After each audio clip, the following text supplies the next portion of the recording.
friends, welcome back to my YouTube channel. Here is Imshan Naveen. Today we will discuss a poem Morning Song by Sylvia Plath. इस poem में Sylvia Plath अपनी बेटी से ज्यादा मुखातिब होकर बात कर रही है, अपनी फीलिंग्स का इजहार कर रही है, अपनी इमोशंस बता रही है during new motherhood. Morning song poem में हमारे पास 6 स्टैंजा है जिनका हम बारी बारी एनालिसिस करेंगे। फर्स्ट स्टैंजा से स्टार्ट करते हैं।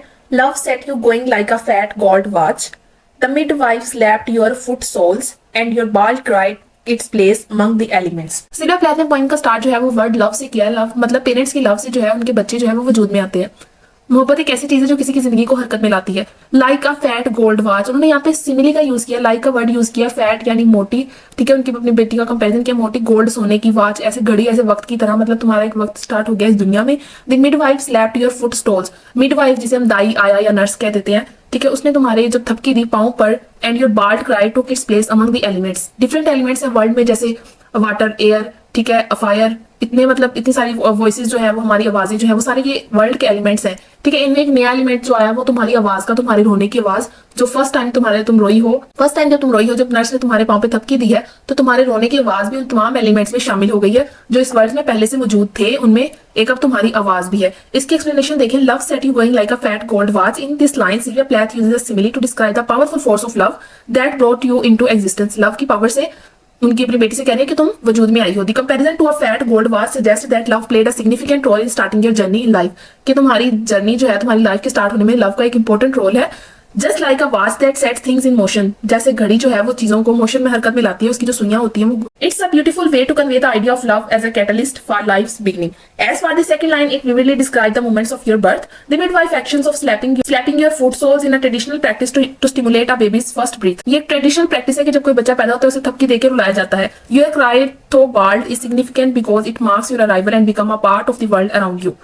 It's a powerful image that captures the rawness and immediacy of life beginnings. एक नई जिंदगी का आगाज हुआ है। वर्ल्ड के बाकी एलिमेंट्स में अब तुम्हारी रोने की आवाज भी हमारे पास एक एलिमेंट आ गया है हमारी जिंदगियों में, हमारी और तुम्हारी लाइफ जर्नी जो है वो स्टार्ट हो चुकी है। सेकंड स्टैंजा देखें। Our voices echo magnifying your arrival, जब बच्चा बोलता है तो हम भी साथ साथ उसकी उसी तरह की आवाजें निकालने लग जाते हैं ना, कि आवर वॉइसेस इकोज, यानी मतलब हमारी आवाजें भी निकली। मैग्नीफाइंग योर अराइवल, या मतलब एक्साइटमेंट से, तुम्हारे आने के एक्साइटमेंट से जब तुम बोली या तुम रोई या तुमने जो भी आवाजें निकाली, हमारी भी साथ आवाजें निकली। न्यू स्टैचू, बिल्कुल नया मुजस्मा इन अ ड्राफ्टी म्यूजियम, जैसे किसी म्यूजियम में एक नया मुजस्मा ला के रख दिया हो जो कि बड़ा यूनिक हो। योर नेक्डनेस, तुम्हारा नंगापन, मतलब जब बच्चा कोई पैदा होता है वो मतलब लिबास में तो नहीं ना होता, वैसे ही होता है, ठीक है। शैडोज आवर सेफ्टी, ये बता रहा है कि हमारी रिस्पॉन्सिबिलिटी की तरफ इशारा कर रहा है कि मींस अब तुम हमारी रिस्पॉन्सिबिलिटी हो, तुम्हारी जो जर्नी जो स्टार्ट हो चुकी है इस दुनिया में उसमें हम तुम्हारे रिस्पॉन्सिबल है, हमने तुम्हारा ख्याल रखना है, हमने तुम्हारी केयर करनी है।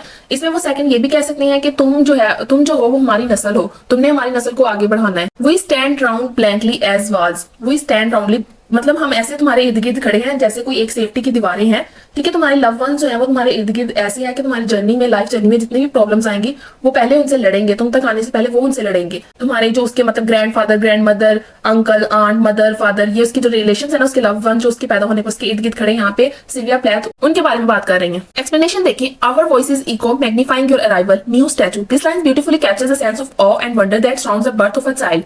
The echoes of our voices symbolize excitement and joy that reverberate through air, amplifying the significance of your arrival. You are compared to a new statue representing the beauty and uniqueness of your presence in our lives.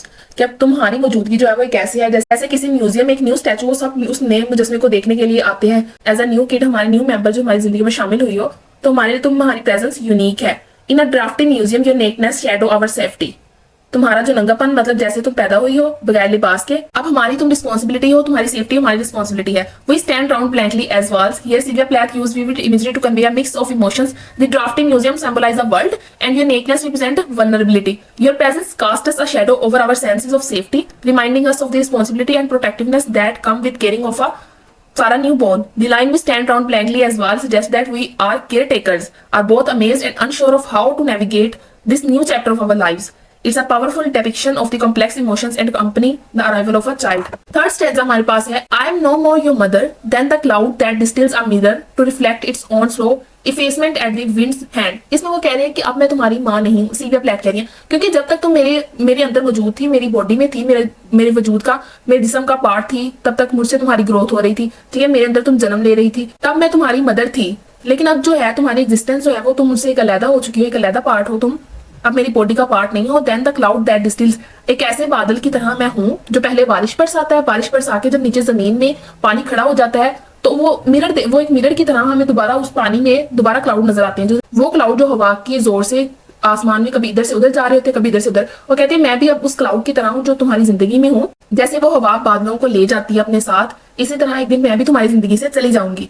This lines from Sylvia Plath's poem Morning Song carries a strong sense of detachment and introspection. It expresses a feeling of not fully identifying with the role of being a mother. The comparison to a cloud that distills a mirror to reflect its own slow effacement at the wind's hand is quite poetic. It suggests a sense of disappearing or fading away, much like how a cloud is slowly dissipated when touched by the wind. It seems to convey a complex mix of emotions and a questioning of one's identity in the context of motherhood. Fourth stanza हमारे पास है all night your mouth breathe flickers among the flat pink roses. I wake to listen afar she moves in my ear. All night your mouth breathe यानी तुम्हारे जैसा कीड़े जैसा जो मुंह है तुम्हारा, flickers among the flat pink roses की तरह तुम्हारे जो पिंक होंठ हैं उनमें से जो तुम्हारी कीड़े जैसी छोटी छोटी सांसें हैं। आई वेक टू लिसन, मैं उन्हें सुनने के लिए उठी। अफार सी मूव्स इन माई ईयर, ऐसे लग रहा था जैसे मैं समंदर के पास खड़ी हूँ और समंदर की जो लहरें हैं वो ऐसे शोर होता है ना जब पानी ऐसे पास आता है समंदर की तरफ और फिर वापस लौट के जाता है, वो मुझे ऐसे फील हो रही थी जैसे वो किसी समंदर की लहरों की आवाज मेरे कान में गूंज रही है। इसकी एक्सप्लेनेशन देखिए। It's a fascinating how Sylvia Plath's words can create such vivid imagery. In this lines from Morning Song, she described the gentle and delicate presence of your breath, likening it to the flickering of a moth among that flat pink roses. खूबसूरत pink होंठ है तुम्हारे, उनमें से तुम्हारी छोटी छोटी कीड़े जैसी जो मुंह उसमें मतलब है छोटी छोटी सांसें जो आ रही हैं। The mouth fluttering motion and the softness of the rose evoke a sense of fragility and beauty. मतलब वो इतनी प्यारी लग रही है कि सिल्विया प्लैथ उठ के रात को अपनी नींद की कुर्बानी देके मतलब उठ के बैठ रही हैं और उसकी खूबसूरत जो है वो सांसों को सुन रही हैं, उनको फील कर रही हैं। Then she mention waking up to listen and hearing the sound of a far sea moving in her ear. The metaphorical description adds a dream like quality to the poem, as if the vastness and tranquility of the sea are being experienced within her own consciousness. It's a powerful way to convey a sense of inner introspection and the connection between the external world and one's own thought and emotions. Fifth stanza है one cry and I stumble from bed, cow heavy and floral in my Victorian night gown. Your mouth opens clean as a cat's, the windows scare. मतलब तुम्हारी एक आवाज से मैं bed से उठी हूँ, मतलब मैं खुद को भैंस की तरह या गाय की तरह हैवी फील कर रही हूँ। फ्लोरल विक्टोरियन नाइट गाउन से मुराद तो एक उन्होंने हैवी सा नाइट गाउन मतलब जो नाइट ड्रेस है उन्होंने जो पहनी हुई है उस पे फ्लावर्स बने हुए हैं और वो मतलब आफ्टर डिलीवरी वो अपने आप को ऐसे फील कर रही है हैवी सा। Your mouth open clean as a cat's, तुम्हारा मुंह ऐसे खुल रहा था जैसे छोटा सा बिल्ली का मुंह जो कि भूखी हो। The Windows square, one cry and I stumble from bed feeling cow heavy and floral in my Victorian night gowns. It's amazing how Sylvia Plath's words can paint such a vivid picture. She described the urgency of a cry which jolts her out of bed and she compares herself to feeling heavy like a cow and adorned with floral pattern on her nightgown, adding a touch of whimsy to the scenes.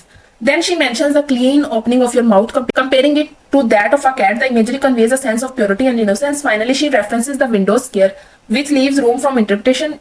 It could symbolize a portal to the outside world, inviting the light and fresh air, or it could represent a boundary between the safety of the indoor and the unknown beyond. It's a fascinating how poetry can evoke such vivid emotion and imagery. Last stanza देखिए, whitens and swellens its dull star, and now you tried your handful of notes.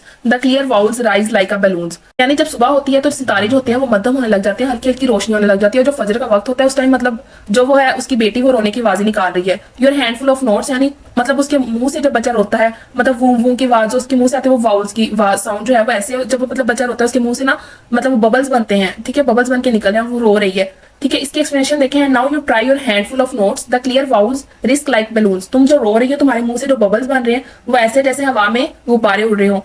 The clear vowels rise like a balloon. It's such a beautiful image that Sylvia Plath creates in Morning Song. The way she described the act of singing with a handful of notes and the vowels rising like balloons is so whimsical and enchanting. It paints a picture of sound and melody floating in the air. यानी जब वो कि तुम्हारी जो खूबसूरत सांसों की आवाज है या जो तुम्हारे मुंह से छोटे छोटे बैलून जो हवा में जा रहे हैं, filling a space with a sense of lightness and joy. It's amazing how poetry can capture the essence of music and bring it to life on the page. ये सिल्विया प्लैथ की poem थी जिसका हमने बारी बारी हर line का हर stanza का analysis किया है। इसमें मेटाफर्स का यूज हुआ है, इसमें एलिट्रेशन का यूज हुआ है, इसमें मतलब डिफरेंट पोएटिक डिवाइसेस का यूज हुआ है, एजोनेंस का यूज हुआ है। कोई क्वेश्चन हो तो आप कमेंट बॉक्स में पूछ सकते हैं। वीडियो अच्छी लगी हो तो लाइक करें, चैनल को सब्सक्राइब कर दे। फिर मिलते हैं नेक्स्ट किसी अच्छी सी वीडियो में, तब तक के लिए अपना ख्याल रखिएगा। अल्लाह हाफिज।